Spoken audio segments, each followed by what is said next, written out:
Supongo que la cibercultura la hacemos entre todos, ¿no? Y los nativos, los llamados nativos digitales participan mucho, generan muchas cosas, tienen una forma de entender, digamos, la comunicación muy digital, o sea que generan productos constantemente. O sea, en ese sentido participan de la misma manera que todos los demás. Es decir, pero ellos son de la generación YouTube, entonces se adaptan mucho más rápido que nosotros. Siempre que se habla de los jóvenes se habla como expertos, yo eso lo escribí en economía, ¿no? Siempre se habla de ellos como expertos en el mundo digital. Y uno después cuando se pone en el rol de profesor te das cuenta que no son tan expertos. Es decir, que cuando van a buscar a Google su búsqueda es muy limitada, que les cuesta mucho encontrar información valiosa, que son expertos en el arte de copiar y pegar, o de hacer cheating en algunos casos, que les cuesta mucho, digamos, generar productos académicos, digamos, pensados en multimedia. Yo creo que ahí, primero, tiene que ver con que ellos no son tan expertos como muchas personas creen, están aprendiendo. Segundo, porque muchas veces el proceso de evaluación que los profesores proponen es muy textual, o es muy analógico. Entonces, claro, si al final yo te digo a ti, la evaluación será un examen, tú no te vas a poner a hacer un vídeo, ni una historia multimedia, ni un canal YouTube, ni un canal Vimeo. Y entonces ahí también hay una limitación, o sea, hay una limitación por parte de ellos y hay una limitación por parte de la propuesta pedagógica de los profesores. Yo estoy en contra de la evaluación final como proceso, en el sentido de los exámenes. O sea, si a mí me preguntas qué haría, bueno, de hecho yo lo hago cuando enseño. No tomo exámenes. Es decir, me parece que la construcción, digamos, que si algo hemos aprendido de 20 años de cultura digital, es que la construcción, digamos, de conocimiento se hace constantemente en un proceso que lleva mucho tiempo, ¿no? Nosotros trabajamos con esta metodología de design thinking en esa línea. O sea, tú construyes en realidad desde que partes de un problema o de algo que tienes que resolver, hay todo un proceso en el que vas construyendo cosas, ¿no? No es un proceso no es un proceso que empieza y termina, siempre es una cosa en beta, ¿no? Entonces yo lo que haría primero es cambiar el tipo de exámenes, de evaluaciones. Haría un proceso, en vez de que sea al final de la asignatura, que sea una cosa continua, ¿no? En cuanto a lo que es evaluación. Y lo demás, integrar, digamos, el tipo de evaluaciones transmedia, dejar de pensar o pensar menos en papel o en textos y pensar en audiovisual. Proponer que la gente sea autodidacta a la hora de resolver cómo comunica los contenidos que produce, y eso significa que es tan válido un texto escrito como un vídeo para Vimeo o cualquier red social. Paradójicamente eso se hace mucho en la vida de las personas, pero en el aula todavía no está integrado de forma natural. Incluso yo siempre me parece una cosa paradójica que muchas veces cuando algunos profesores creen que innovaron, es porque le dicen a los chicos de usar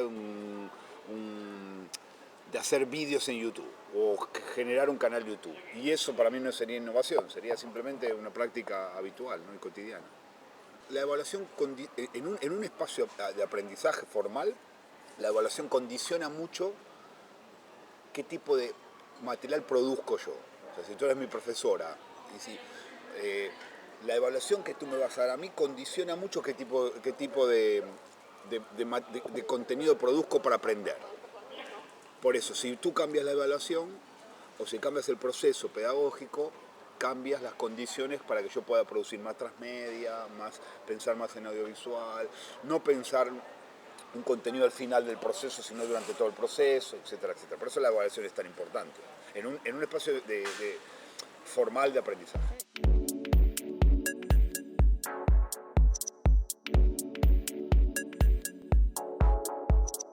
Bueno, la economía, o sea, yo la defino como es un sinónimo de la sociedad red, ¿no? O sea, nosotros vivimos en la sociedad red, en este caso la traducción es la economía de los geeks. ¿Por qué la economía de los geeks? Porque los geeks son los que construyen las redes, ¿no? Es decir, pasaron de ser unos frikis de internet o de los computadores mainframe a ser los que construyen las redes. Si vivimos en una sociedad red, los que construyen las redes tienen mucho poder. Y entonces vivimos una economía, que al final no deja de ser más un sinónimo de lo que es la sociedad red. ¿Cómo los involucraría en esto? Yo creo que la capacidad de las personas que construyen las redes es enorme. Es decir, a nivel de posibilidades y a nivel de construcción de poder. Porque son los que construyen las redes que los demás consumimos. Entonces, yo siempre a mis alumnos les digo, o sea, ¿tú qué quieres? ¿Consumir redes ajenas o producir tus propias redes? Es decir, cuando uno tiene la capacidad a nivel profesional y a nivel de visibilidad estratégica y a nivel de marca digital de uno, de aprender a construir tus propias redes, el universo cambia.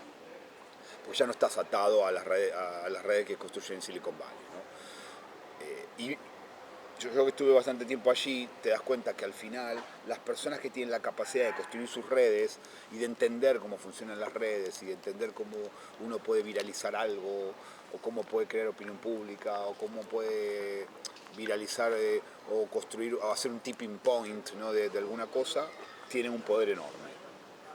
Y eso es una de las cosas que a veces se debería aprender en el aula, ¿no? O sea, cómo hacer que las personas tengan más autonomía para crear las redes, ¿no? Y yo lo conectaría por ese lado. Evidentemente en el entorno iberoamericano no estamos formando emprendedores. La universidad forma académicos, o sea, y sobre todo en el campo de comunicación no está formando. O sea, en España no forma emprendedores, en América Latina tampoco. Forma personas con un pensamiento más crítico, pero no forma emprendedores. Yo creo que está faltando un poco de eso. De darles más herramientas a los chicos para que aprendan a pensar en diseño, para que aprendan a construir modelos de negocio, para que aprendan a crear productos, para que aprendan a construir sus propias redes, incluso darles herramientas para que aprendan a moverse en red, que también les cuesta mucho, en el sentido de que aprendan a hacer networking, a moverse, a conocer personas. Yo creo que esa en general no se enseña bien, en forma adecuada o como uno esperaría que se enseñe. Lo ven como algo natural, ¿no? Es la sociedad red en la que ellos viven, lo ven como algo natural. Nosotros siempre, hay una frase muy buena que dice de Douglas Adams, que yo la puse en el libro, que dice que, es decir, para las personas que tienen entre 0 y 35 años, cualquier innovación que haya, si surge en ese momento, es innovación, ¿no? Pero si tú tienes más de 35 años y pasa una innovación, ya te cuesta mucho adaptarte, ¿no? Yo creo que a ellos les está pasando esto. Ellos lo ven como una cosa natural. Nosotros, que venimos de otra generación, seguimos creyendo que que lo digital sigue siendo revolucionario, ¿no? Entonces, yo creo que los chicos de 20 años hoy lo ven como una cosa natural, ¿no? Y los que están vienen más atrás, incluso más aún, ellos lo ven como es la electricidad del siglo XXI, ¿no? O sea, lo ven como una cosa natural.